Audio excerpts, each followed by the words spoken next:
Ya, ya karena sepertinya semester ini kita kuliahnya full daring. Ya.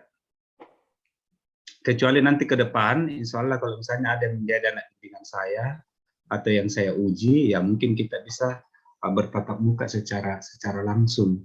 Jadi saya berharap bahwa selama proses perkuliahan kita secara daring, Bapak dan Ibu, adik sekalian itu mengaktifkan kameranya. Ya paling tidak kita bisa bertatap muka, meskipun secara maya ya, dalam dunia maya. Ya. Karena mungkin Bapak dan Ibu juga ada adik sekalian mungkin belum terlalu kenal juga saya, muka saya itu ya, apalagi yang S1-nya kemarin bukan dari TP atau dari UNM, ya mungkin kita tidak terlalu kenal begitu. Jadi saya akan aktifkan terus kameranya. Oke, baik. Jadi mata kuliah ini, Bapak dan Ibu adik-adik sekalian, ini adalah mata kuliah psikologi pendidikan. Ya. Jadi kami bermitra dengan Asdir 1 sejak beberapa tahun yang lalu memang untuk mata kuliah ini saya dimitrakan. Seyogyanya beliau yang masuk pada kuliah bagian pertama. Saya dijadwalkan pada kuliah bagian kedua. Cuma mungkin karena kesibukan beliau di awal ini sehingga beliau meminta lewat ketua tingkat untuk saya mengisi ya Pandi kuliah bagian pertama. Iya Pak. Ya, Dia yang minta. Ya. Ya, beliau nanti masuk pada kuliah bagian kedua. Artinya apa? Bahwa kalau seperti itu nanti saya akan mengajar konsep-konsep dasar tentang psikologi pendidikan sampai pada jadwal kita untuk mid semester, gitu ya. Beliau akan mengisi setelah UTS atau ujian tengah semester. Nah, kemudian terkait mengenai proses perkuliahan kita, ya mungkin kita kuliah daring ini kita lebih banyak berceramah, berdiskusi, gitu ya.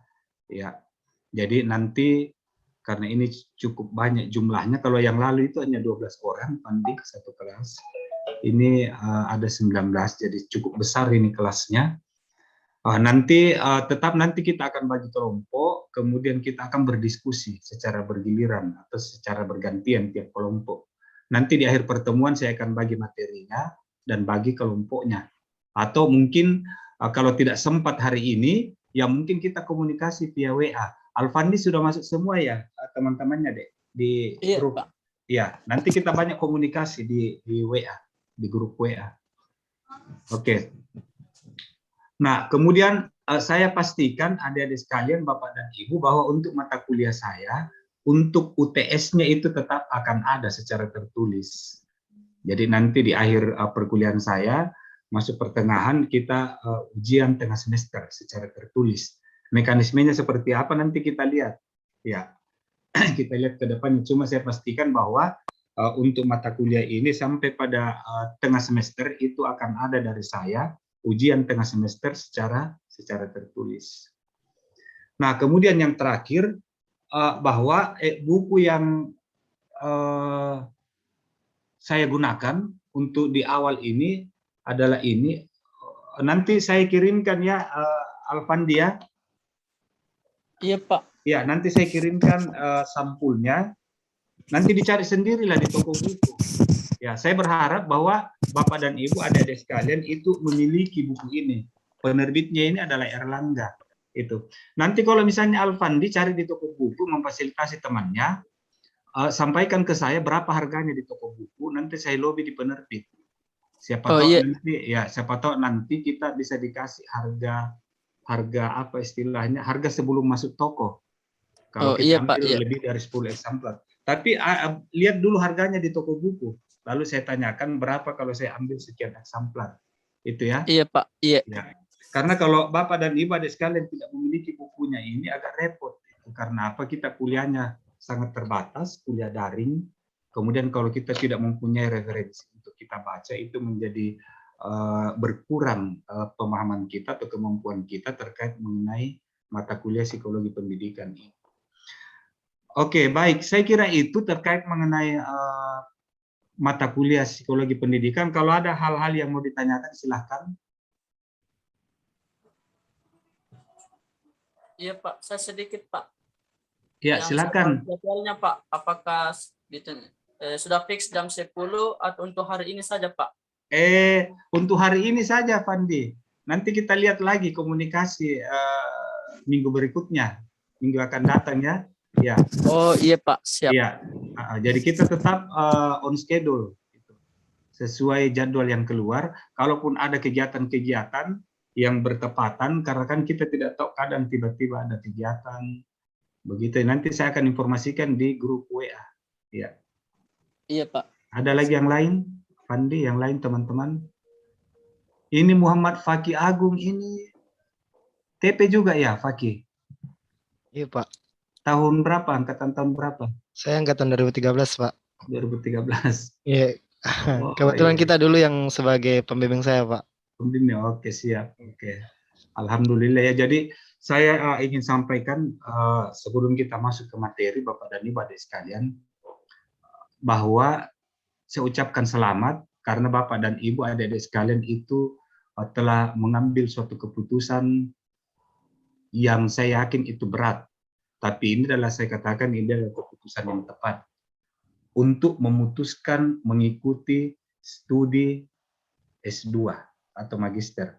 Saya yakin ini tidak mudah Bapak dan Ibu, apalagi Bapak dan Ibu yang sudah punya keluarga, Bapak dan Ibu yang sudah bekerja, gitu ya. Itu banyak tantangan luar biasa, termasuk adik-adik sekalian yang belum bekerja sama sekali, itu juga ada banyak tantangan-tantangan. Tapi apapun itu, bahwa ini adalah keputusan yang tepat yang Bapak dan Ibu yang adik-adik ambil, gitu.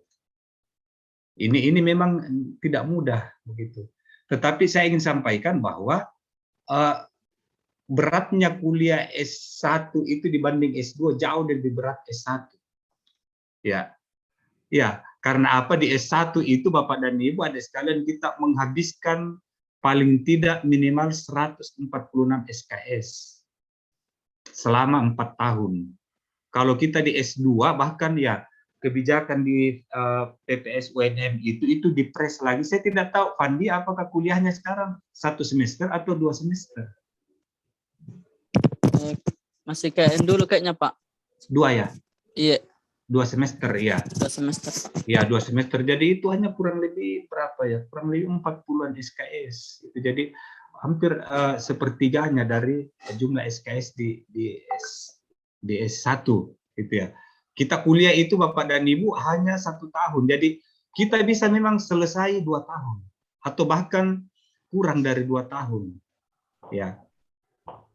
Dan saya ingatkan Bapak dan Ibu bahwa untuk mata kuliah, untuk nilai mata kuliah, saya pastikan kalau dari saya Bapak dan Ibu ikut selalu perkuliahan saya, tidak usah khawatir tidak lulus. Sudah pasti lulus dari saya. Gitu. Ya. Demikian juga untuk dosen-dosen yang lain, saya kira kalau Bapak dan Ibu ikuti saja, ya meskipun hanya duduk diam saja di balik layar situ, ya, apalagi dengan kuliah daring kita.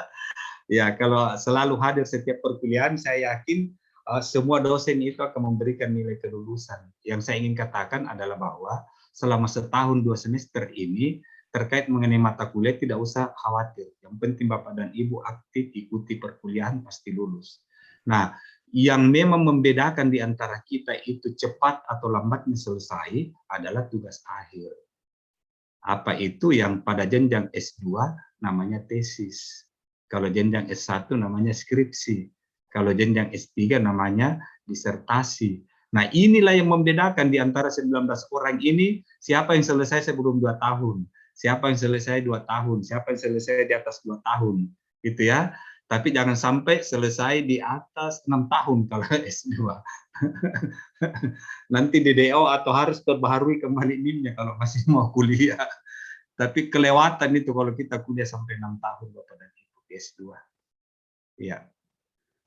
Jadi yang saya ingin katakan terakhir adalah terkait mengenai tugas akhir ini, tesis Bapak dan Ibu, seperti ini.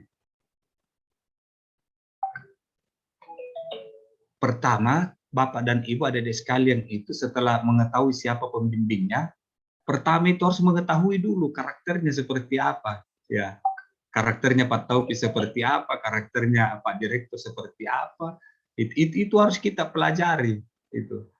Karena kalau tidak, kadang kita terkendala terkait mengenai penyelesaian tugas akhir. Bapak dan Ibu, kami dosen itu manusia biasa juga, sama seperti Bapak dan Ibu, hanya persoalan waktu saja sehingga saya sekarang dinamakan dosen, Bapak dan Ibu ada sekalian dinamakan mahasiswa. Tapi suatu ketika nanti Bapak dan Ibu ada sekalian kita berposisi sama-sama sebagai dosen. Ya. Artinya apa? Bahwa kami sebagai dosen juga itu punya sesuatu yang kita tidak suka, yang kita tidak senang, yang kita senangi, begitu.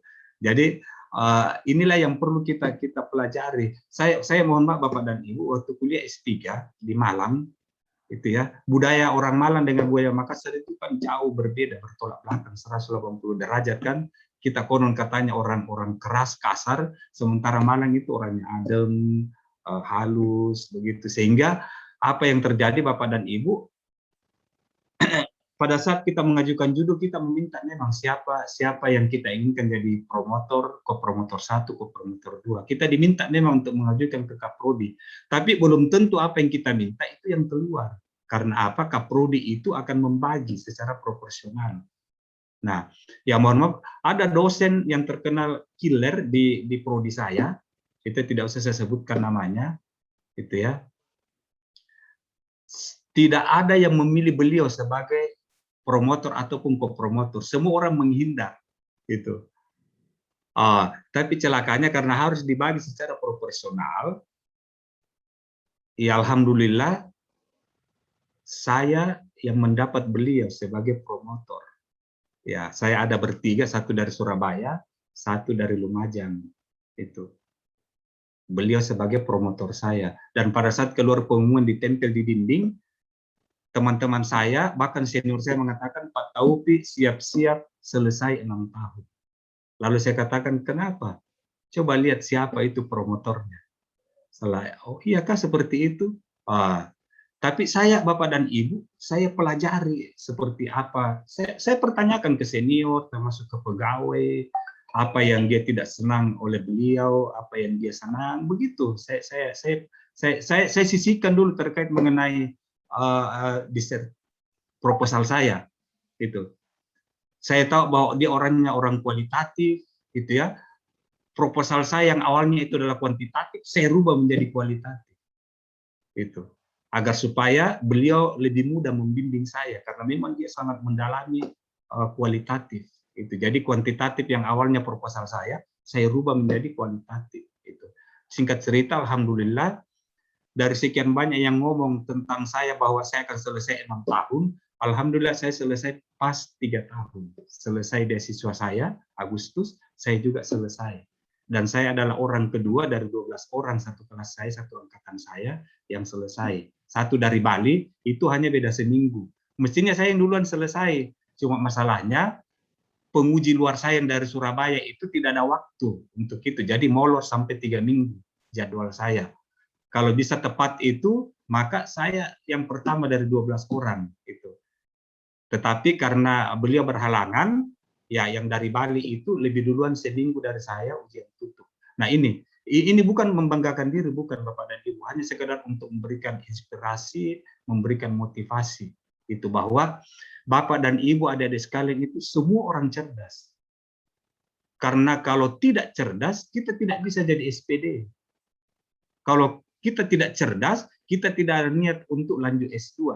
Tapi saya ingin mengatakan bahwa untuk bisa cepat selesai, cerdas saja tidak cukup. Ya.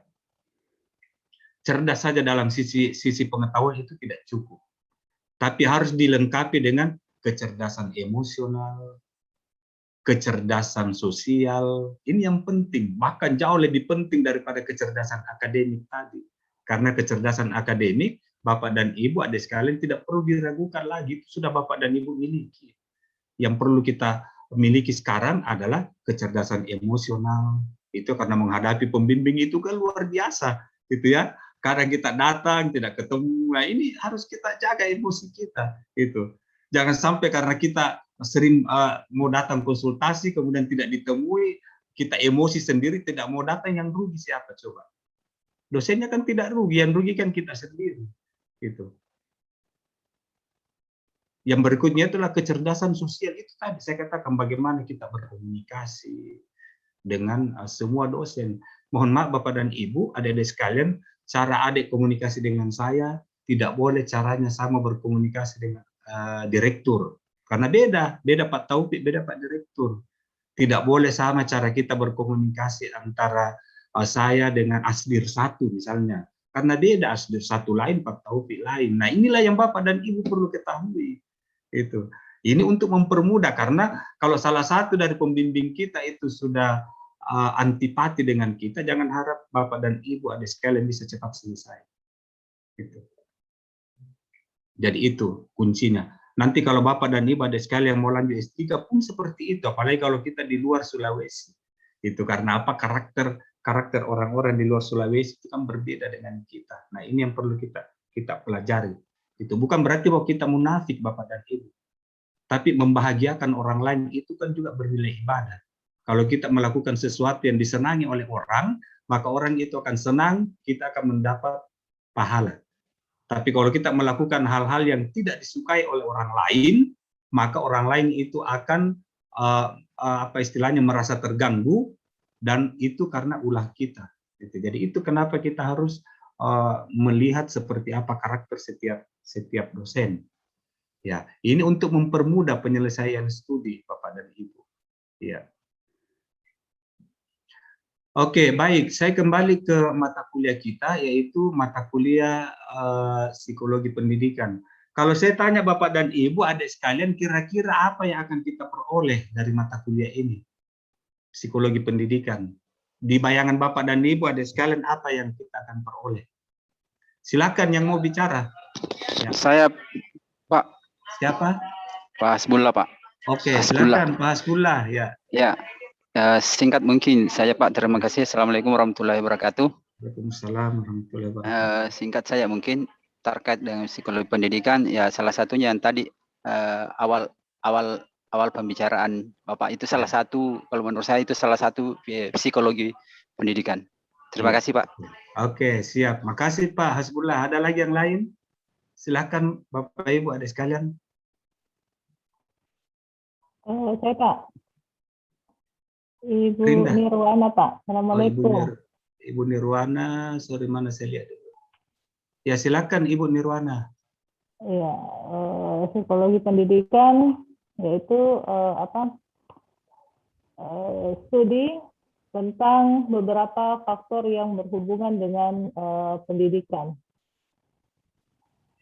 Beberapa faktor yang mempengaruhi tentang dunia pendidikan, Pak. Makasih. Iya. Oke, terima kasih Ibu Nirwana. Ada lagi yang mau bicara? Bapak dan Saya, Ibu? Pak Dokter. Ya, siapa namanya? Rinda. Oke, silakan Rinda. Iya, Ibu Rinda.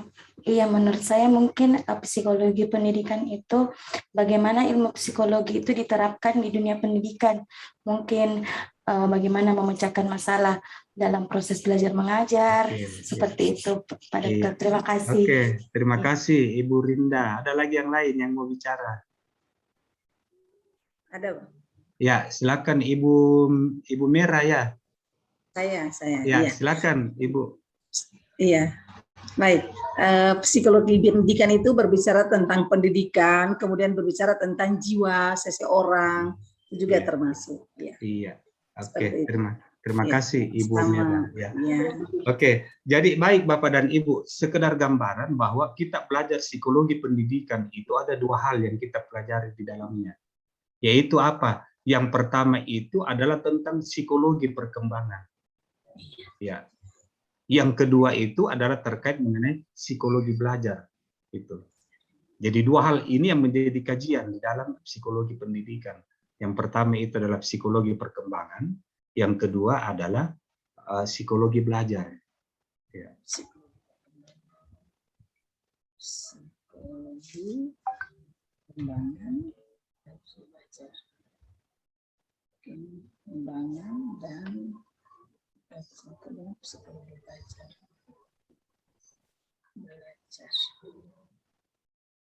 Ya, jadi psikologi perkembangan ini Bapak dan Ibu, kalau di S1 kita lebih banyak mempelajarinya itu pada mata kuliah perkembangan peserta didik.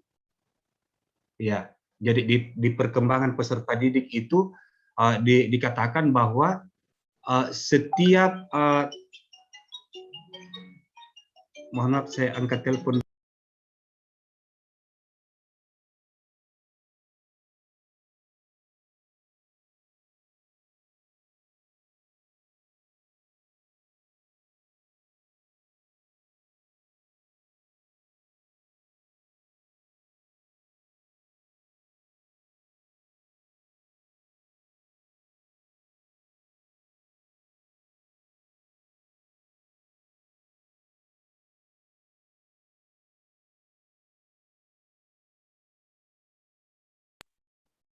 Ya, jadi di psikologi perkembangan itu kita belajar tentang tahap-tahap perkembangan dan tugas setiap perkembangan.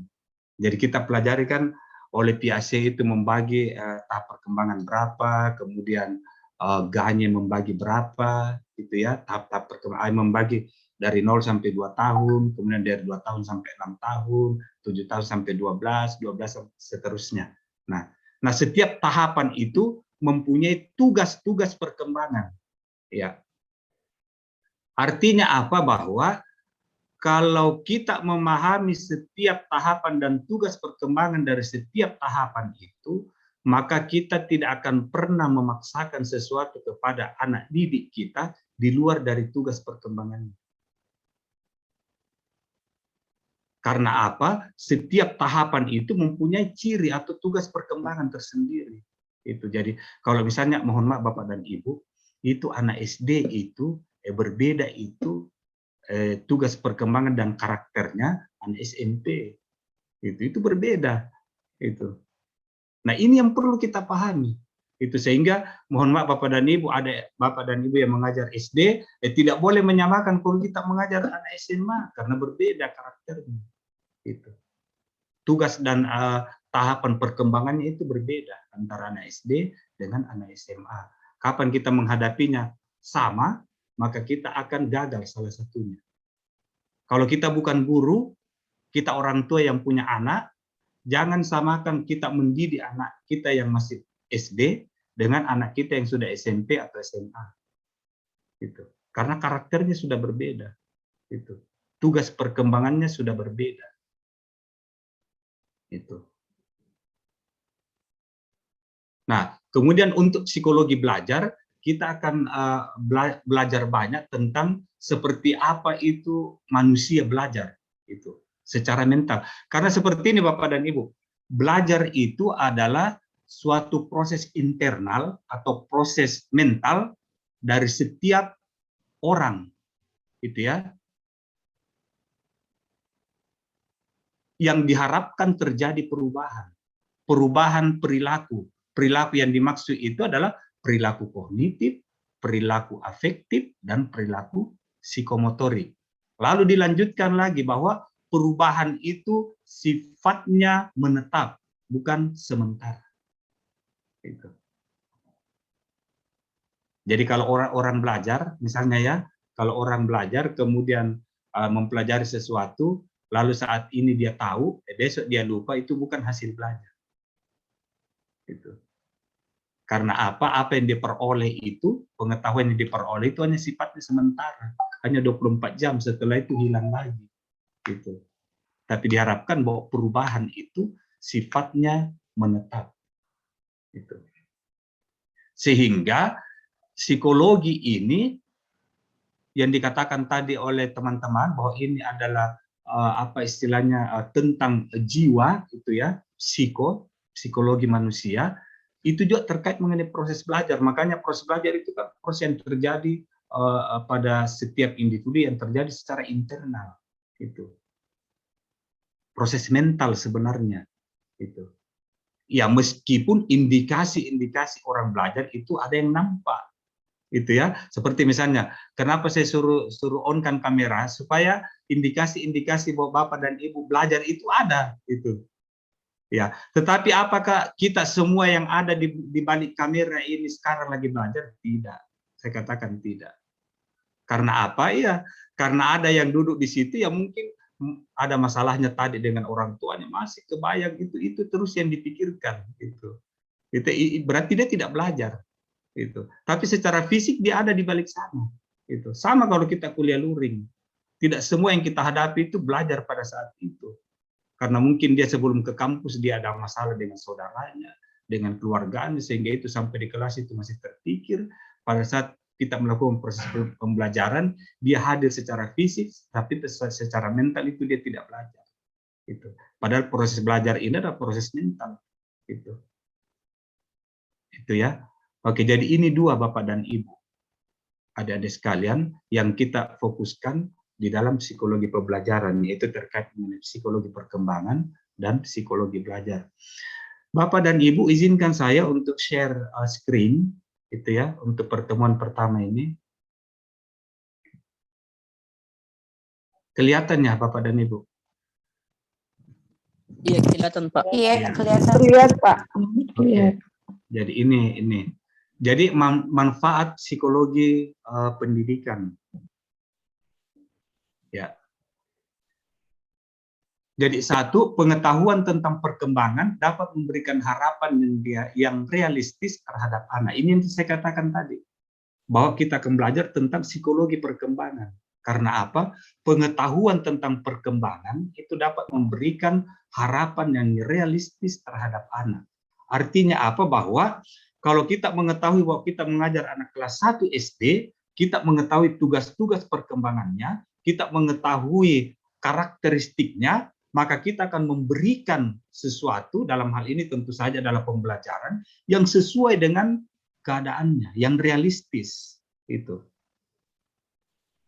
Bahkan dalam hal penggunaan bahasa saja, Bapak dan Ibu, itu harus dibedakan kalau kita mengajar anak SD dengan mengajar anak SMA. Itu. Karena kapan kita mengajar anak SD menggunakan bahasa pada level anak SMA, maka itu tidak realistis bagi anak kita. Nah, kemudian apa lagi Bapak dan Ibu? Pengetahuan tentang perkembangan dapat membantu kita dalam memberikan respon yang tepat terhadap perilaku anak. Nah, ini sekali lagi terkait mengenai psikologi perkembangan. Itu. Jadi, pengetahuan tentang perkembangan dapat membantu kita dalam memberikan respon yang tepat terhadap perilaku anak.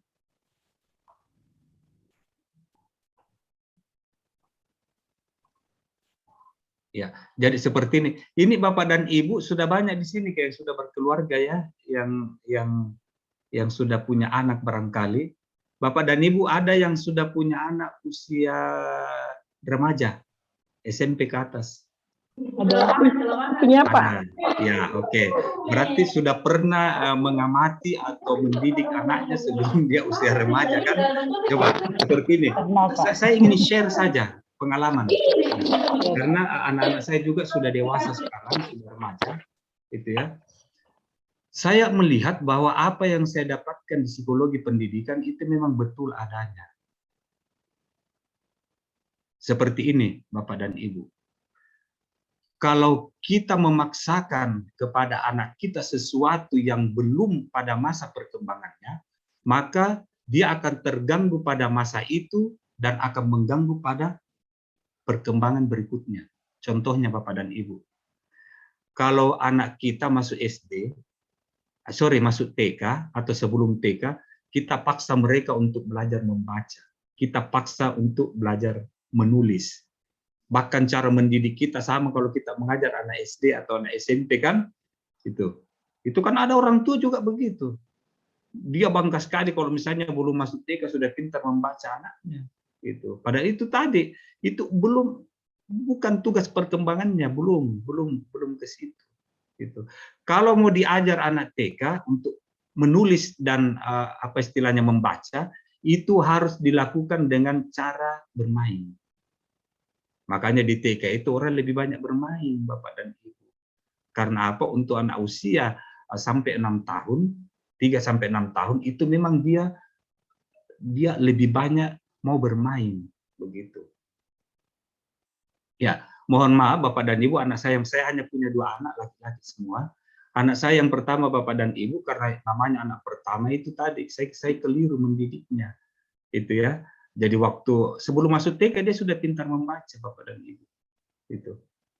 Tetapi apa yang terjadi Bapak dan Ibu, pada saat dia masuk SD sampai dia kelas 3, itu hampir setiap saat itu saya dapat surat dari guru dan kepala sekolahnya. Gitu.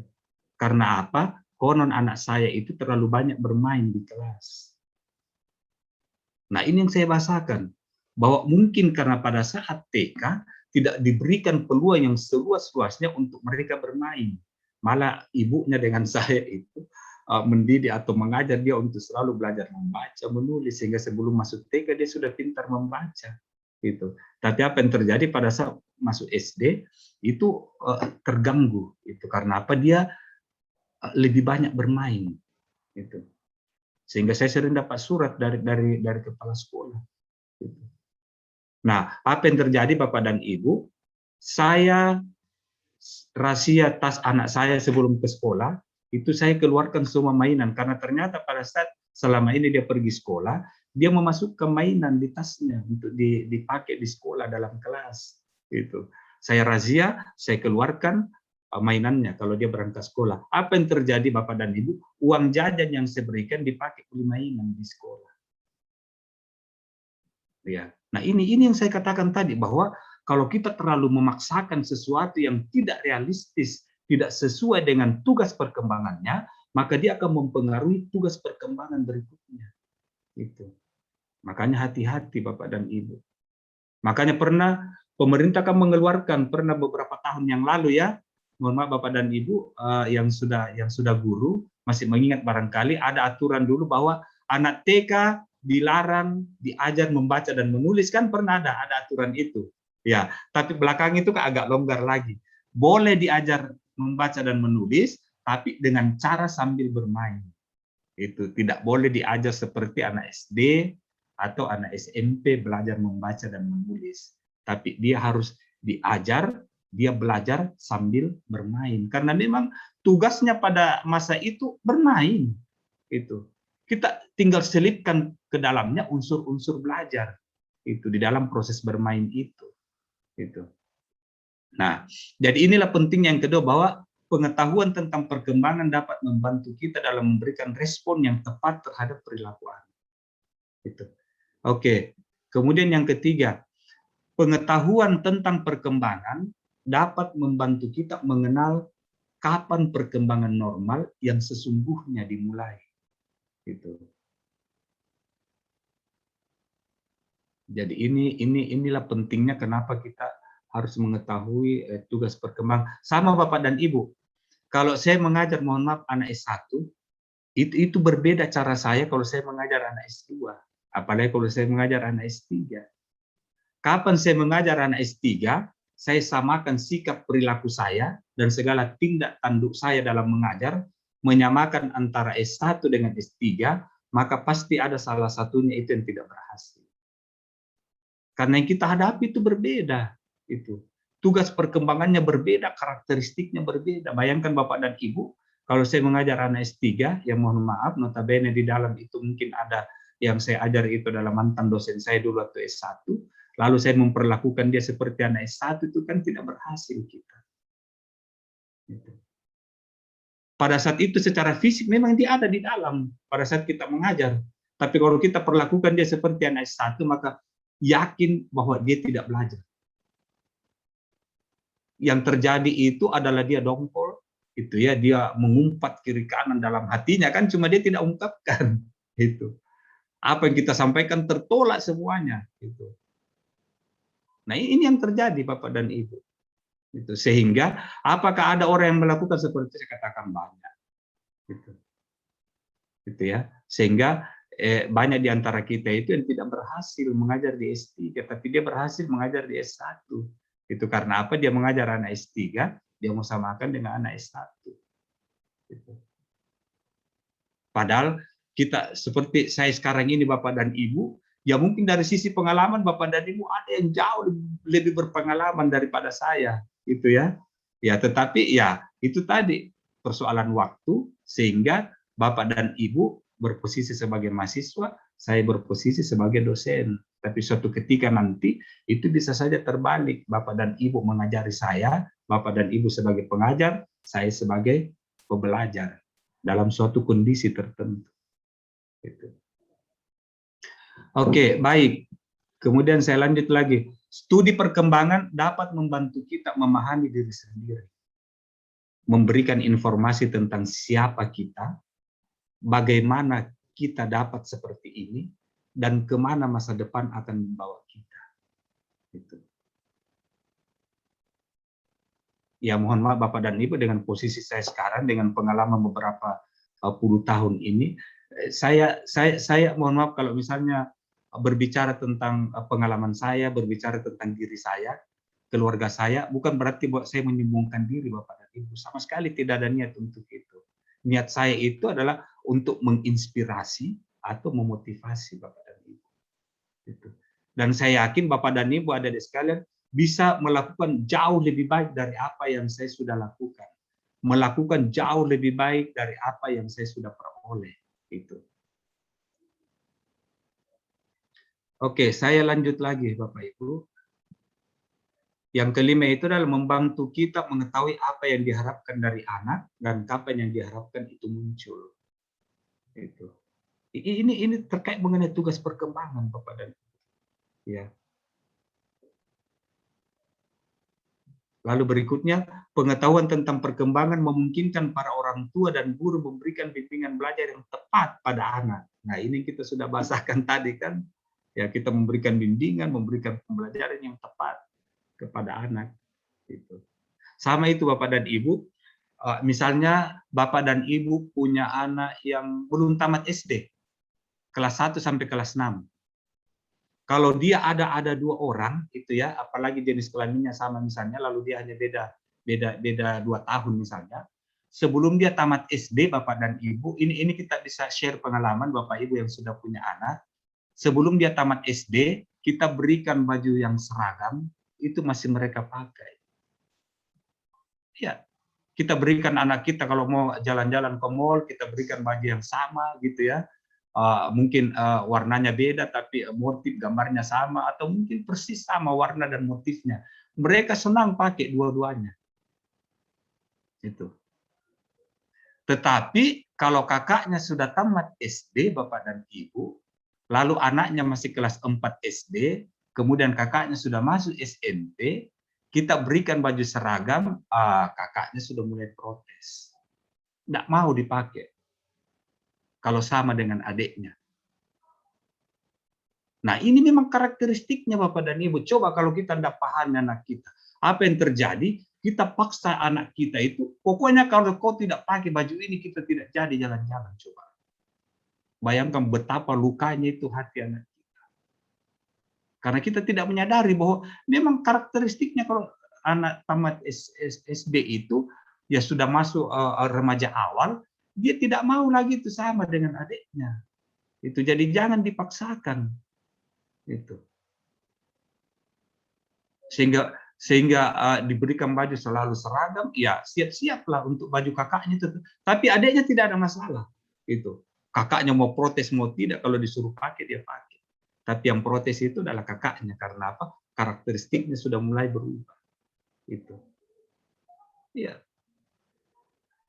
Sama kalau misalnya sudah masuk di usia SMA misalnya, lalu Bapak dan Ibu masih tetap memaksakan belikan baju sendiri, tidak boleh Bapak dan Ibu. Ya, belikan ini baju kok harus pakai, tidak boleh. Itu. Ini hanya persoalan baju, gitu ya. Saatnya dia untuk memilih sendiri. Kita hanya berikan uang, pergi ke toko sendiri cari baju. Ya. Karena apa? Sakit hati juga kita kan kalau dibelikan baju lalu dia tidak mau pakai. Apa yang terjadi? Kita marah-marahi anak kita. Gitu. Kalau Bapak dan Ibu sering memarahi anaknya, jangan harap anak kita betah di rumah. Padahal dalam psikologi perkembangan dikatakan bahwa untuk anak usia remaja ke atas, orang tua harus lebih mendekatkan diri kepada anaknya. Sementara karakteristiknya itu, anak lebih suka bergaul di luar. Coba. Ini adalah sesuatu yang bertolak belakang kan yang harus kita lakukan. Di sisi lain dikatakan bahwa orang tua harus lebih mendekatkan diri. Di sisi lain anak kita itu cenderung lebih menyukai bergaul di luar dengan teman-temannya. Gitu. Bayangkan kalau misalnya kita menciptakan kondisi di rumah yang membuat anak kita selalu lari di rumah, bagaimana cara kita mendekatkan diri? Nah, ini penting untuk kita sadari agar supaya kita mendidik anak kita sesuai dengan tugas dan perkembangannya. Gitu. Sama misalnya Bapak dan Ibu, mohon maaf sekali lagi, kalau kita ini suami istri di rumah Bapak Ibu, itu kodong anak kita, kalau ibu sudah memarahi anaknya, jangan datang bapaknya juga tambah-tambahi memarahi anaknya. Tidak boleh Bapak Ibu. Iya. Kalau ibunya marah, bapak tidak boleh marah supaya anaknya itu datang ke bapak mengadu. Bapak bisa menjelaskan kenapa ibu marah. Tapi kalau ibunya marah, datang bapaknya tambah-tambah, lari itu anak keluar, itu tidak tahu jam berapa baru kembali. Kita tidak tahu sama siapa dia ketemu di luar. Dia curhat sama siapa di luar. Gitu.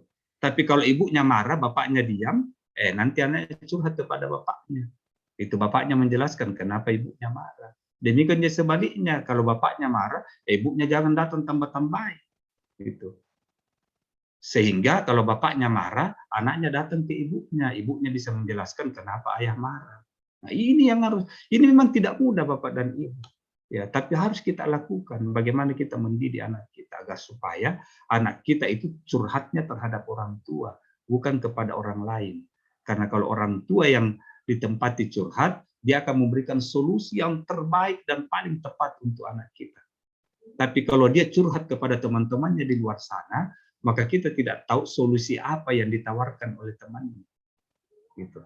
Apakah itu bermanfaat atau malah membuat semakin rusak anak kita.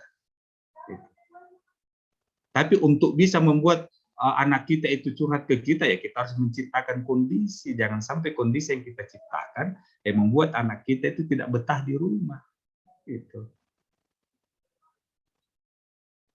Nah, kemudian berikutnya Bapak dan Ibu, dengan mengetahui pola normal perkembangan memungkinkan para orang tua dan guru untuk sebelumnya mempersiapkan anak menghadapi perubahan yang akan terjadi pada tubuh, perhatian dan perilakunya. Nah, ini sama kaitannya yang kita jelaskan tadi. Nah, ini Bapak dan Ibu ada masa perkembangan masa anak-anak awal. Ya. Dikatakan bahwa masa anak-anak dimulai setelah melewati masa bayi yang penuh ketergantungan, yakni kira-kira usia 2 tahun sampai anak matang secara seksual, yakni kira-kira 12 atau 14 tahun. Masa anak-anak awal ini kira-kira usia 2 sampai 6 tahun. Jadi sebelum masuk SD, Bapak dan Ibu. Ini dikatakan bahwa masa perkembangan anak-anak masa awal. Gitu. Jadi 2 sampai 6 tahun. Nah, kita lihat karakteristiknya seperti apa. Untuk fungsi kognitifnya Bapak dan Ibu, permainan adalah membantu perkembangan kognitif anak. Gitu ya. Melalui permainan anak-anak menjelajahi lingkungannya, memperoleh objek-objek di sekitarnya dan belajar memecahkan masalah yang dihadapinya. Nah, ini sebelum masuk SD Bapak dan Ibu. Sebelum masuk SD ya mungkin kita titipkan pada apa istilahnya playgroup, sebelum masuk TK kan ini di masa ini. Ya. Itu yang saya bahasakan tadi bahwa fungsi kognitif permainan. Jadi dia harus lebih banyak bermain Bapak dan Ibu. Pun kalau diajar dia membaca, diajar menulis, oke, enggak apa-apa, tapi diajar sambil bermain. Sehingga anak-anak merasakan apa istilahnya ya, itu bukan suatu beban bagi dia. Karena apa? Dia lakukan sambil bermain. Itu. Nah, ini untuk masa anak-anak awal. Kemudian fungsi sosialnya Bapak dan Ibu. Adik-adik sekalian, fungsi sosialnya, fungsi sosial permainan adalah dapat meningkatkan perkembangan sosial anak, khususnya dalam permainan fantasi dengan memerankan suatu peran. Anak belajar memahami orang lain dan peran-peran yang akan dia mainkan di kemudian hari setelah tumbuh menjadi dewasa. Gitu. Kalau kita flashback ke belakang atau mungkin kita biasa jalan-jalan ke sekolah anak kita di TK, itu kan biasa ini dilakukan. Bermain peran kan di TK. Gitu. Ada yang berlaku sebagai polisi, gitu ya, ada yang berperan sebagai dokter, dan seterusnya. Nah, kemudian untuk fungsi emosinya Bapak dan Ibu. Fungsi emosi permainan memungkinkan anak untuk memecahkan sebagian dari masalah emosionalnya, belajar mengatasi kegelisahan dan konflik batin. Gitu. Sesuai dengan perkembangannya, tugas perkembangannya. Gitu. Jadi jangan berpikir Bapak dan Ibu bahwa anak TK itu tidak akan merasakan suatu konflik batin dalam dirinya. Gitu. Cuma karena kita tidak melihat, Bapak dan Ibu. Tapi secara psikologi itu akan apa istilahnya, akan berjalan. Kalau itu terganggu maka akan terganggu. Kalau dia berjalan dengan baik maka akan berjalan dengan baik dengan kondisi yang kita ciptakan. Nah, kemudian perkembangan masa pertengahan dan akhir anak-anak. Nah, periode ini berlangsung dari usia 6 tahun hingga tiba saatnya individu menjadi matang secara seksual. Bagi sebagian besar anak, hal ini merupakan perubahan besar dalam pola kehidupannya. Sebab masuk kelas 1 merupakan peristiwa penting bagi anak yang dapat mengakibatkan terjadinya perubahan dalam sikap, nilai, dan perilaku. Jadi pada masa ini itu pada saat dia sudah mulai masuk SD, sekolah dasar. Jadi seperti ini dia punya karakteristik. Nah, menurut Piaget, pemikiran anak-anak usia sekolah dasar ini ya, Bapak dan Ibu mohon maaf, ada di antara Bapak Ibu yang mengajar anak SD atau di sekolah dasarnya? Iya, Pak. Ya. Ada Pak. Ya, oke. Jadi ini penting untuk kita ketahui, Ibu. Jadi pemikiran anak-anak usia sekolah dasar disebut pemikiran operasional konkret. Pada saat tahap ini, anak dapat berpikir secara logis mengenai peristiwa-peristiwa yang konkret dan mengklasifikasikan benda-benda ke dalam bentuk-bentuk yang berbeda. Nah, ini dikatakan bahwa pada usia sekolah dasar ini disebut pemikiran operasional konkret.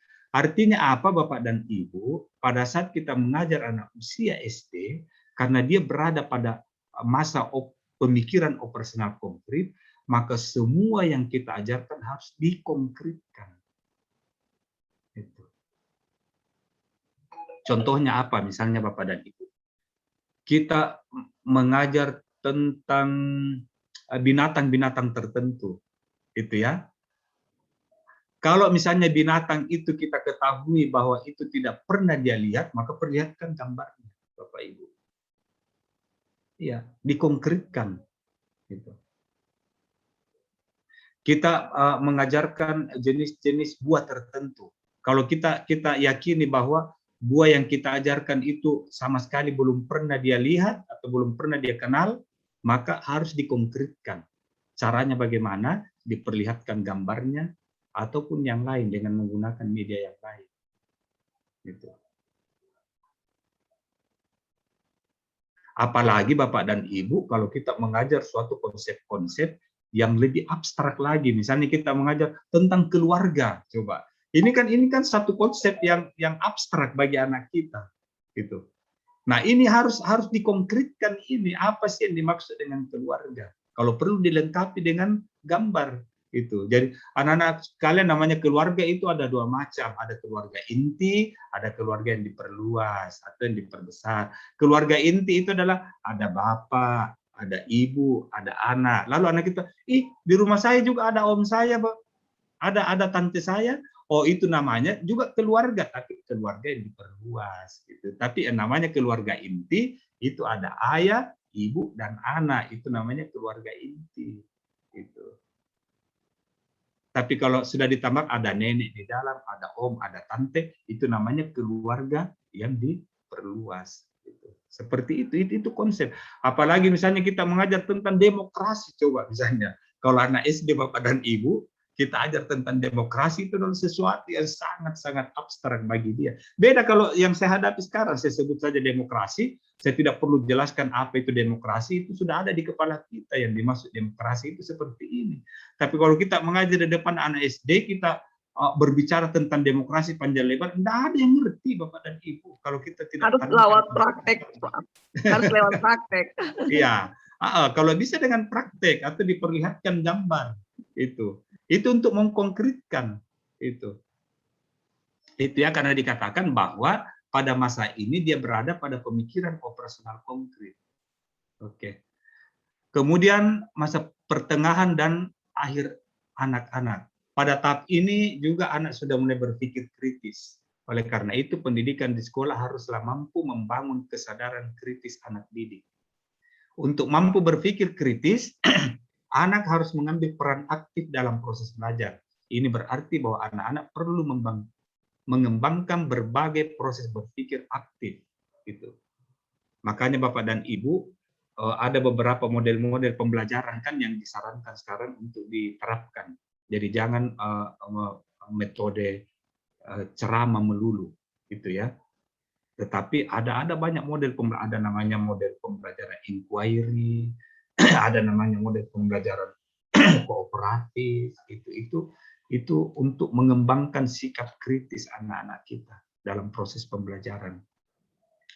Mengembangkan berbagai proses berpikir aktif seperti mendengar secara seksama, kemudian mengidentifikasi atau merumuskan pertanyaan-pertanyaan, lalu mengorganisasikan pemikiran-pemikiran mereka, memperhatikan persamaan-persamaan dan perbedaan-perbedaan, dan membedakan antara kesimpulan-kesimpulan yang secara logika valid dan tidak valid.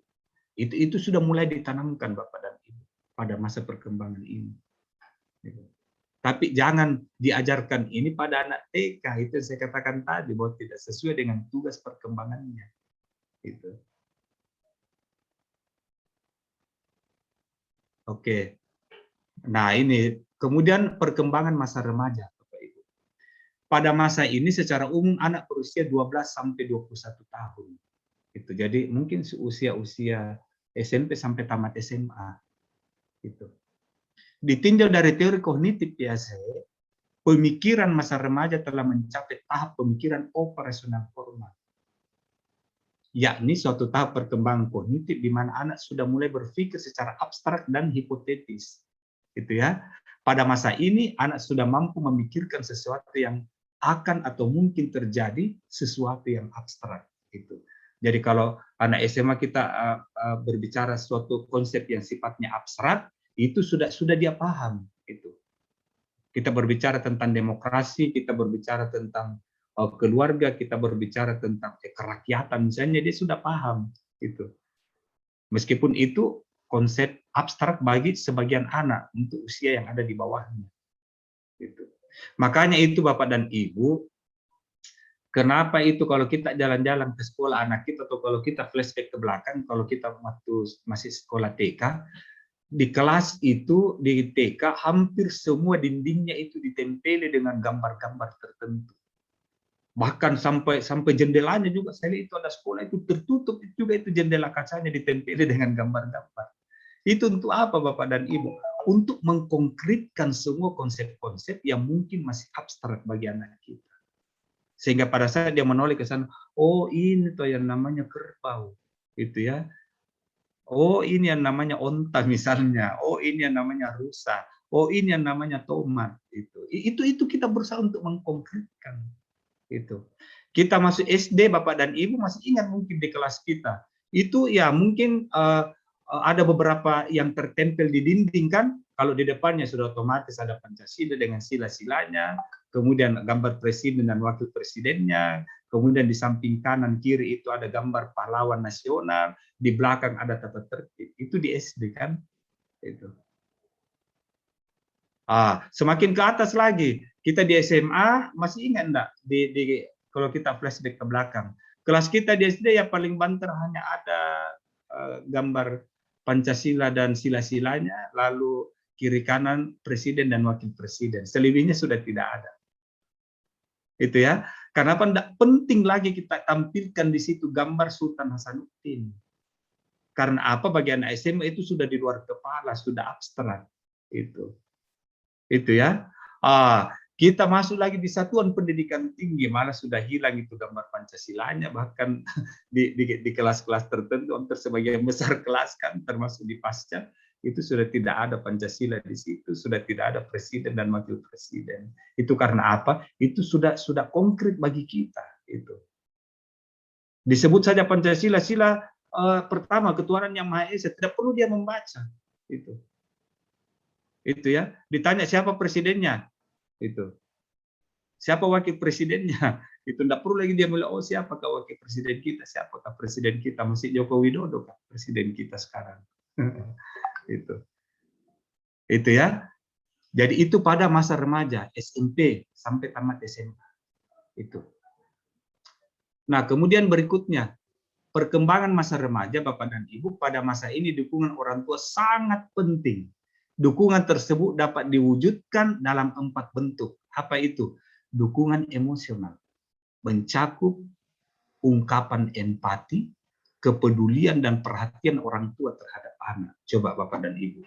Karena apa? Salah satu karakteristik anak usia remaja itu adalah berusaha untuk menjauh dari orang-orang yang ada di keluarganya, karena dia sudah luas pergaulannya di luar, dan dia lebih nyaman kalau dia bersama dengan teman-teman sebaya. Ya, seperti itu memang Bapak dan Ibu. Kalau anak kita yang belum tamat SD itu enak saja, itu dia tinggal di rumah gitu ya, kita suruh ini dia ikuti. Tapi kalau sudah SMP Bapak dan Ibu sudah mulai itu panjang kakinya. Itu sudah mulai suruh beli motor, itu ya, beli kendaraan agar supaya dia bisa jalan kiri kanan itu. Nah, pada sisi ini Bapak dan Ibu, kita sebagai orang tua dibutuhkan dukungan emosional berupa apa? Ungkapan empati, kepedulian dan perhatian orang tua terhadap anak, agar supaya anak tetap betah di rumah. Lalu berikutnya, dukungan penghargaan yang bisa dilakukan dengan ungkapan penghargaan terhadap anak, dorongan untuk maju atau persetujuan dengan gagasan atau perasaan dan membangkitkan harga diri remaja. Gitu. Lalu berikutnya, dukungan instrumental mencakup bantuan langsung secara materi atau pemberian fasilitas dan pelayanan anak. Nah, ini juga penting Bapak dan Ibu. Karena apa? Ya mohon maaf, kita sebagai orang tua kadang keliru juga dalam mendidik anak kita. Itu ya. Seperti misalnya di era sekarang, era digital, itu ya internet, dan seterusnya. Apalagi anak kita kan mulai SD sudah dipaksa harus bermain online misalnya. Itu ya. Sebelum-sebelumnya berlaku pandemi ini kan orang tua apa istilahnya tidak terlalu banyak memfasilitasi sarana internet di rumahnya kan, itu.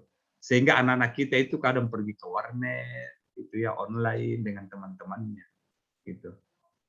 Sekarang karena keadaan memaksa orang tua, ya harus menyediakan fasilitas itu, misalnya wifi di rumah, agar supaya anak-anak kita bisa belajar secara online kan, itu. Nah ini penting juga untuk kita siapkan. Lalu berikutnya, dukungan informatif mencakup memberikan nasihat, petunjuk-petunjuk, saran-saran atau umpan balik mengenai bagaimana anak seharusnya bertindak, mengenali dan menyelesaikan masalah secara lebih mudah, sesuai dengan pengetahuan dan pengalaman yang dimiliki oleh orang tua. Gitu. Kita sebagai orang tua kan pernah merasakan juga waktu kita remaja, gitu ya, waktu kita masa puber, begitu. Jangan sampai hal-hal negatif yang kita dapatkan dari orang tua kita itu juga kita turunkan kepada anak-anak kita. Ya. Makanya mohon maaf Bapak dan Ibu, tidak salah itu anak kita kalau kita selalu berbicara dulu itu ayah begini, dulu itu ibu begini, hanya pakai begini. Tidak salah itu anak kita kata itu dulu, sekarang lain. Memang betul. Itu agama kita juga mengatakan bahwa didiklah aja anak sesuai dengan masanya kan. Itu. Kan kadang ada orang tua itu dia memilih anaknya misalnya, lalu saya itu dulu begini ya, anak kita menjawab ya itu dulu. Gitu. Nah, saya kira itu Bapak dan Ibu, sebenarnya masih ada masa-masa di atas itu, yaitu masa dewasa, gitu ya, dan usia lanjut. Tapi di dalam proses pendidikan ini karena kita hanya mengajar paling tidak itu sampai SMA ke bawah kan yang menjadi anak didik kita, sehingga saya batasi sampai di situ. Tapi nanti Bapak dan Ibu adik-adik sekalian bisa mendapatkan materi yang lain di masa perkembangan di atas dari apa yang saya sudah sampaikan tadi. Itu. termasuk masa seperti apa misalnya. Ini juga penting Bapak dan Ibu sebenarnya. Itu ya misalnya usia dewasa atau usia usia lanjut misalnya. Itu ya ini penting untuk kita ketahui juga karena apa? Nanti pada saat yang saya bahasakan di awal tadi pada saat penyelesaian tugas akhir kita kan yang mungkin kita hadapi juga pembimbing kita yang mungkin sudah menjelang pensiun, sehingga perlulah kita tahu juga seperti apa karakteristiknya orang yang sudah menjelang pensiun. Itu ya. Ya. Oke, saya kira itu Bapak dan Ibu, adik-adik sekalian, ini mengawali perkuliahan kita gitu ya, terkait mengenai apa manfaat psikologi pendidikan. Ini masih terkait mengenai psikologi perkembangan. Jadi kita memang banyak membahas tentang psikologi perkembangan. Sambil di dalamnya kita insert, kita sisipkan masuk tentang psikologi belajar. Gitu. Jadi kalau kita berbicara tentang anak usia SD, seperti apa tugas-tugas perkembangannya, ya kita akan menyisipkan masuk psikologi belajar. Bahwa untuk membelajarkan dia harus seperti ini. Gitu. Oke, saya kira itu Bapak dan Ibu. Kalau ada yang mau didiskusikan, silahkan. Nanti insya Allah kalau pertemuan berikutnya, karena ini cukup banyak ya pesertanya, 19 orang, mestinya di awal tadi itu kita perkenalan dulu, supaya saya juga tahu misalnya Ibu Nirwana itu sekarang kerjanya di mana, begitu ya, S1-nya kemarin di mana, itu penting bagi kami. Itu kecuali seperti misalnya Faki itu kan saya sudah kenal beliau karena mantan mahasiswa saya di S1 kan termasuk ketua tingkatnya, tapi Bapak dan Ibu yang lain ini kan saya belum terlalu tahu betul, seperti misalnya Ibu Sinta Puspita gitu ya, apa kegiatannya sekarang, kalau kerja di mana dan seterusnya. Tapi insya Allah nanti minggu berikutnya lah sebelum kita mulai kita kenal-kenal dulu. Karena tadi ini kita buru-buru Bapak dan Ibu, mestinya kita kuliah 7:30. Saya ada kegiatan tadi pagi sehingga molor waktunya. Saya mohon maaf untuk itu. Mudah-mudahan nanti pertemuan berikutnya bisa kita kuliah tepat waktu sehingga kita punya banyak waktu juga untuk apa istilahnya untuk perkenalan itu. Dan selebihnya nanti Bapak dan Ibu kita komunikasi di grup WA. Kalau Bapak dan Ibu tidak apa-apa, ada yang mau disampaikan, boleh disampaikan di grup. Karena yang membaca di situ hanya kita-kita juga, yang 19 orang ini kan. Itu. Jadi kalau ada yang jelasnya terkait dengan mata kuliah psikologi pendidikan. Itu. Ya. Kalau misalnya ada masalah misalnya dalam mendidik anak yang terkait dengan psikologi, boleh juga kita diskusikan. Karena itu juga menjadi bagian dari mata kuliah ini. Ya, itu pengalaman nyata yang Bapak dan Ibu mungkin alami ya di dalam proses kehidupan kita, sehingga itu juga penting untuk kita diskusikan. Iya. Saya kira itu Bapak dan Ibu, ketua tingkat Adik. Iya, Pak. Ya, tolong nanti di checklist saja di situ daftar hadirnya ya. Oh, iya, Pak. Iya, di checklist siapa yang hadir hari ini. Nanti insya Allah kalau misalkan sebelum sampai hari Kamis, Pandi, Adik sudah harus ini ya bukunya, cari toko buku berapa harganya, supaya saya bisa cepat konfirmasi ke penerbit. Itu berapa sih kalau saya langsung ambil di penerbit. Itu kalau lebih murah kita ambil di penerbit. Itu. Tapi yang jelasnya bahwa saya berharap bahwa teman-teman yang 19 orang ini, saya tidak mengatakan wajib, tapi harus memiliki bukunya. Ya, karena sebenarnya kita kuliah Bapak dan Ibu, modal kita adalah ini Bapak dan Ibu. Saya buku psikologi pendidikan saya itu Bapak dan Ibu itu ada 5. Gitu. Ada 5, cuma ada yang lebih cocok kita ajarkan di S1, gitu ya. Ada yang di S2, ada yang di S3. Nah untuk S2 ini yang lebih cocok saya lihat yang saya akan share itu untuk kita dalami.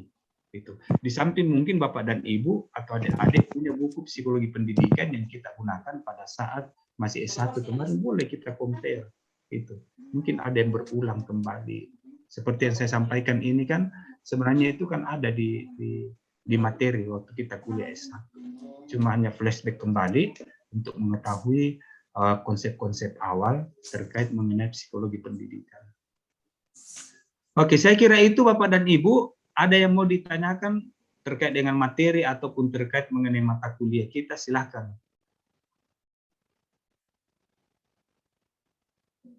Saya, Pak. Ya, saya stop share dulu ya Bapak dan Ibu supaya kita enak komunikasinya. Ya, silakan siapa yang mau bicara? Ada Pak. Ya, Oh, ya. Silakan. siapa? Saya, Pak. Ya, silakan. Hasbullah ya. Sebut namanya. Saya Hasbullah, Pak, dari Sulbar. Oke, Hasbullah, silakan Hasbullah. Kenapa Ya. enggak on kameranya Hasbullah? Terganggu On, ya Pak. jaringan? Yang Ya? dua device saya pakai, Pak. Oh, begitu yang terakhir. Iya, Pak. Karena bermasalah. Hasbullah. Oke, silakan Pak Hasbullah ya. Iya, Pak. Terima kasih kesempatannya. Hanya ini share saja, Pak, untuk terkait psikologi pendidikan ini. Ya, silakan. Saya share saja terkait ini. Yang pertama itu di tingkat TK. Ini dari segi perkembangannya. Pada saat itu kita mau ajarkan ini anak TK yang mau tamat. Ada juga SD yang mempersyaratkan untuk masuk SD itu harus pintar baca. Ya. Nah, ini dilema orang tua. Nah, kalau terkait itu terus sempat kami diskusi dengan teman-teman guru TK. Ya.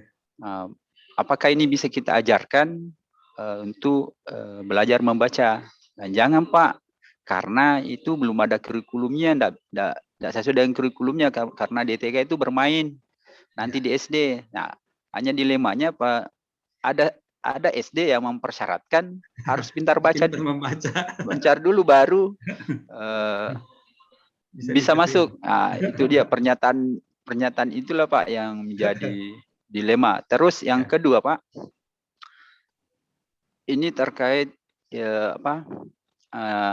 anak usia SMP yang tamat SD. Dia sudah SMP, tapi masih dominan mainnya. Mainnya, ya. Ya, saya kira itu, Pak, untuk pernyataan ini. Ya. Terima kasih, Pak. Semoga ada masukan. Terima kasih. Assalamualaikum warahmatullahi wabarakatuh. Waalaikumsalam. Terima kasih Pak Hasbullah. Sebelum saya berkomentar, ada yang mau berkomentar terkait mengenai apa yang disampaikan oleh Pak Hasbullah? Silakan Bapak dan Saya, Ibu. Pak. Ya, Saya, silakan. Ya, silakan. Perkenalkan, saya Tita Farmayanti, Pak. Kebetulan saya dulu mantan Tita. guru TK, Pak. Ya, oke, siap. Ya, Ini pengalaman lama, ini pengalaman. Iya, benar, Pak. Silakan. Jadi kalau terkait tentang calistung untuk anak PAUD, usia PAUD, itu sebenarnya tetap boleh ada diberikan, karena kembali lagi ini dalam bentuk simulus, jadi dalam bentuk memantik anak, jadi bukan dalam bentuk kalau belajar membaca. Memang penekanan adalah anak harus bisa mampu untuk baca, tapi ketika itu dalam bentuk simulus, prosesnya tiap anak akan berbeda. Jadi kita akan lihat dari kemampuan masing-masing anak dalam menangkap atau mempresentasikan hal tersebut. Nah, itu beda konsepnya ketika itu jadi belajar membaca. Tapi kalau dalam bentuk simulus itu sangat bisa banget untuk di TK, karena memang apalagi sekarang buku paketan TK itu rata-rata sudah ada tulisan-tulisan yang mengharuskan anak untuk tahu juga apa sih itu di dalam buku itu. Anak nggak mungkin belajar bukunya kalau nggak mengerti, Nah, untuk bisa paham, anak harus tahu tulisan-tulisan itu ada maknanya, ada simbolnya, mengerti tentang simbol. Nah, itu wajib untuk kita sebagai guru untuk memberi simulus itu. Bentukannya kembali lagi ke dari masing-masing guru seperti apa, apakah dikemas dalam bentuk bermain, anaknya suka ternyata visual, oke, kita dalam bentuk berarti gambar-gambar. Anaknya lebih suka dengan audio, oke, kita berarti kasih dengan bentuk lagu, nyanyi, atau apa aja kayak gitu. Jadi itu kembali lagi kemasan dari seorang guru sekreatif mungkin membuat satu bentukan pembelajaran yang menyenangkan buat anak dan tidak merasa itu jadi belajar. Ya, Dan betul. itu akan bisa jadi sesuatu ketika akhirnya ketika lulus dari TK punya modal anak untuk bisa ikut tesnya. Kalau misalnya ternyata di sekolah SD tersebut mengharuskan ada tes untuk masuk, tes membaca calistung, anak sudah mampu untuk itu. Karena sekali lagi juga meskipun kayaknya di SD itu menggunakan ujian atau tes masuk untuk calistung, mereka tidak serta-merta harus benar-benar yang lancar membaca banget, enggak juga. Cuma hanya untuk sekedar anak tahu untuk bisa masuk ke jenjang SD. Kasihan ketika masuk ke jenjang SD, dia nggak punya sama sekali bayangan tentang huruf ataupun angka. Itu juga kasihan buat anak-anak. Jadi memang di TK itu harus ada stimulus untuk itu, Pak. Iya. Kurang lebih seperti itu sih, Pak. Iya, oke. Terima kasih share-nya Ibu Tita, share pengalamannya. Jadi ini Sama-sama, yang beliau alami sebagai guru TK ya. Jadi seperti itu ya Pak Hasbullah. Memang kita agak sedikit keliru. Jadi nanti kalau Pak Hasbullah jadi kepala sekolah di SD, janganlah mengeluarkan aturan bahwa yang bisa masuk di sekolah saya yang hanya bisa membaca dan menulis, tidak boleh. Tapi Ya, kalau itu dia, Pak. Ya, tapi kalau itu menjadi misalnya apa istilahnya aturan-aturan khusus, misalnya oke, kita prioritaskan kalau dia sudah pintar kita terima, gitu kan? Itu bisa. Tapi kalau misalnya yang tidak pintar membaca tidak boleh diterima, itu jadi masalah sendiri. Bahkan pemerintah terakhir ini kan melihat untuk masuk SD kan tidak melihat lagi, tapi melihat usianya kan? Lihat usia 6 tahun ya, ke atas. Melihat usia 6 tahun itu. Ya, tapi kalau misalnya ditambahkan sedikit, kalau misalnya membludak pendaftarnya misalnya kan, kita mau melihat dari sekian banyak yang usia 6 tahun, bolehlah kita lihat siapa-siapa yang sudah pintar membaca, kita prioritaskan, kita terima kan, boleh.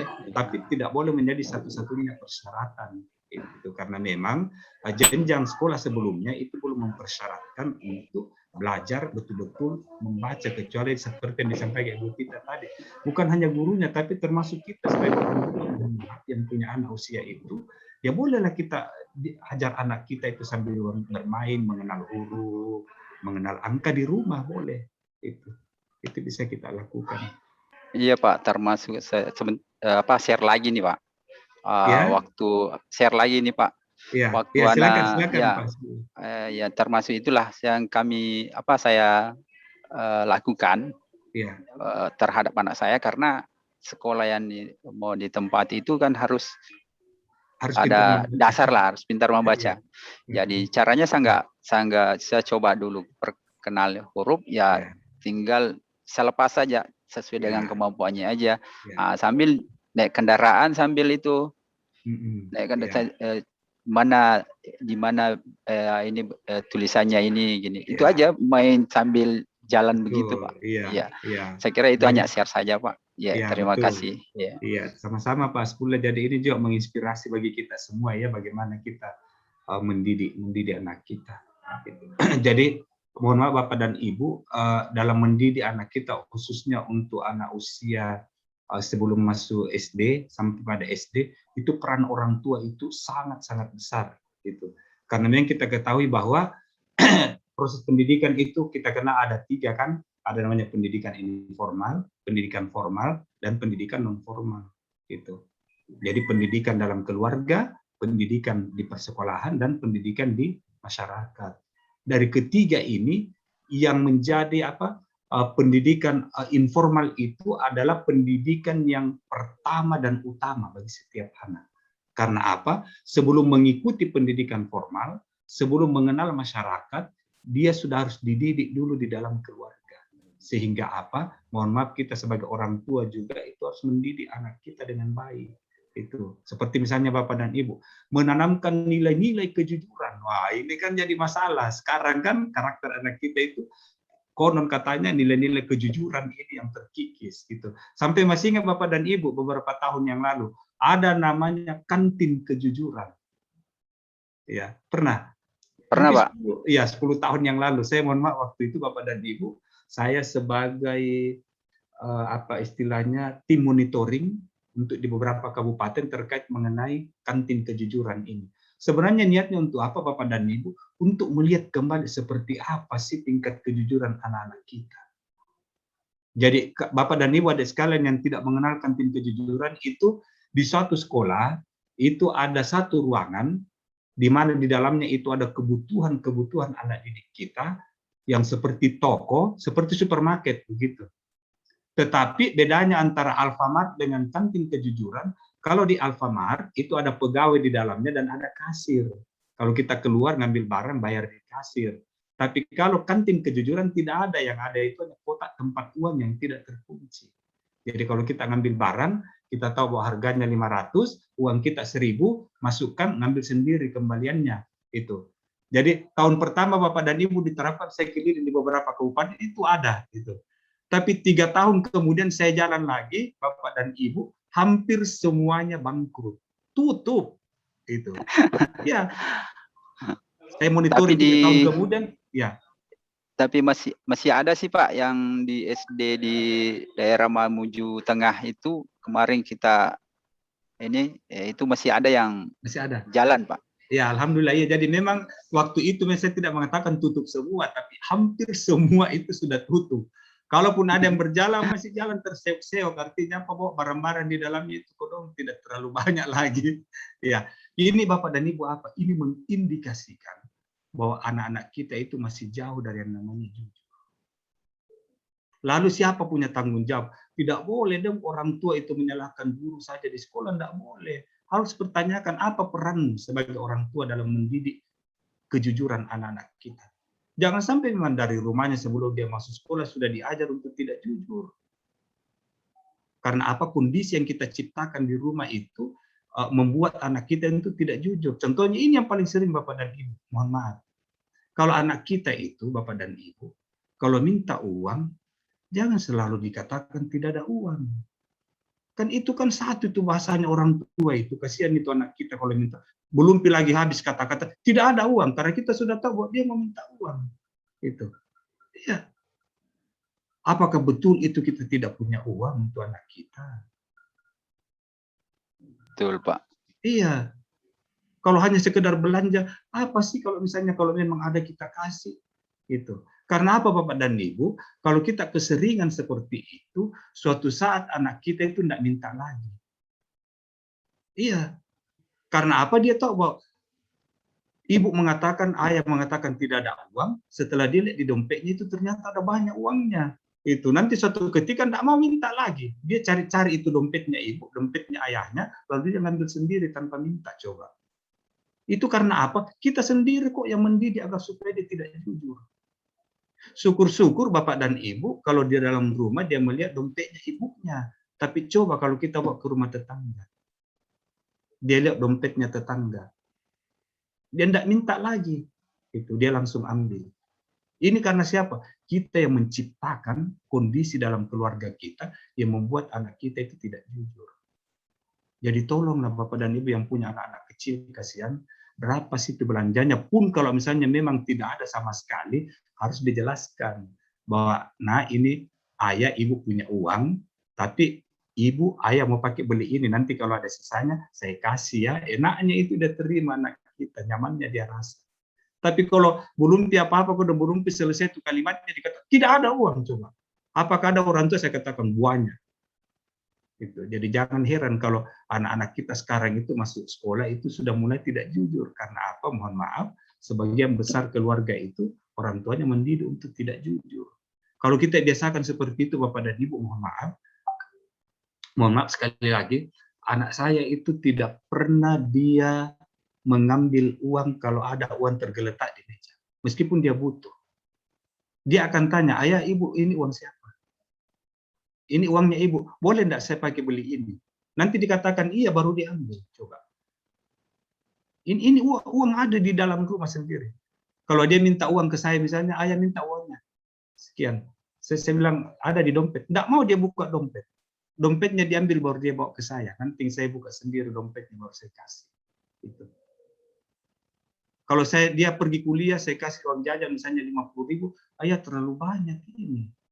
pembeli bensinku hanya sekian, jajanku hanya sekian, sekian saja. Saya katakan buat dibawa saja, nah jangan sampai kau pulang bang motor kempes.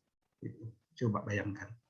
Bandingkan misalnya kalau anak-anak yang memang tidak dididik dari awal seperti itu, dikasih 50.000 saja dianggap kurang, minta lagi. Gitu. Iya.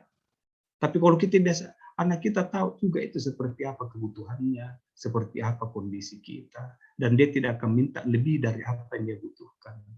Nah, tapi itu tadi kalau kita baru memulai pada saat dia sudah SMA itu terlambat saya katakan, tapi harus dimulai sebelum dia sekolah. Itulah namanya pendidikan informal dalam keluarga, pendidikan yang pertama dan utama. Dan itulah yang banyak mempengaruhi perilakunya pada saat dia berusia remaja, berusia dewasa dan seterusnya.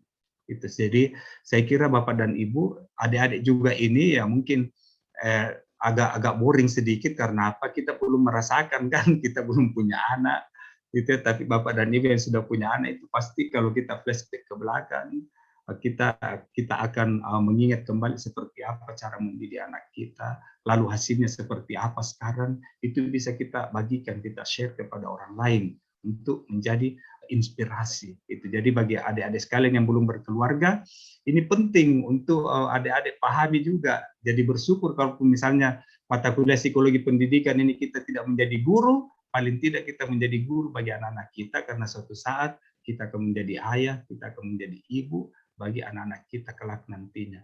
Dan tanggung jawab kita untuk mendidik mereka. Makanya mohon maaf Bapak dan Ibu, kalau orang Bugis Makassar dikatakan itu bahwa kalau mau menikah kelilingi dapur dulu 7 kali.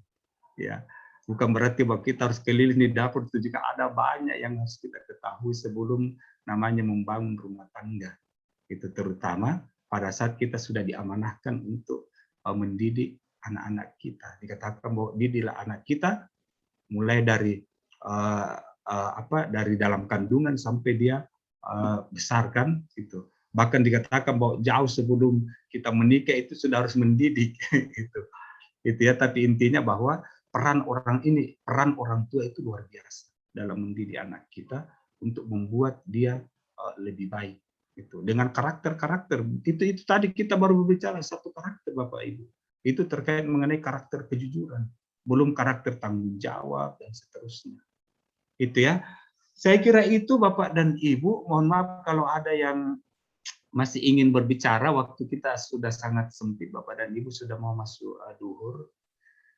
Jadi mungkin saya batasi, insya Allah nanti kuliah-kuliah berikutnya kita akan banyak sharing, kita akan banyak berdiskusi tentang pengalaman-pengalaman Bapak dan Ibu, tentu saja terkait dengan materi yang kita bahas pada hari itu.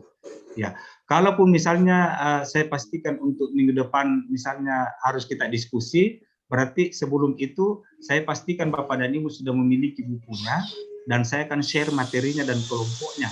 Tetapi kalau belum lengkap itu, maka mungkin minggu depan ya saya masih berceramah sedikit, saya tampilkan beberapa slide, kemudian kita diskusi kembali, nanti minggu ketiga baru kita coba untuk diskusi. Oke, saya kira itu ya Bapak dan Ibu. Sekali lagi Dek Pandi tolong dicek kembali di daftar hadirnya siapa yang sakit tadi, yang lain Iya, kan Pak. hadir semua. Ya, nanti Iya. dikirim di grup ya Dek. Oh iya Daftar Pak. hadirnya ya supaya saya Iya. print. Oke, saya kira itu ya Bapak dan Ibu, adik sekalian, terima kasih perhatiannya. Sehat untuk kita semua, jangan berhenti untuk belajar, tetap semangat. Ya. Assalamualaikum warahmatullahi wabarakatuh. Waalaikumsalam warahmatullahi Terima wabarakatuh. kasih Pak.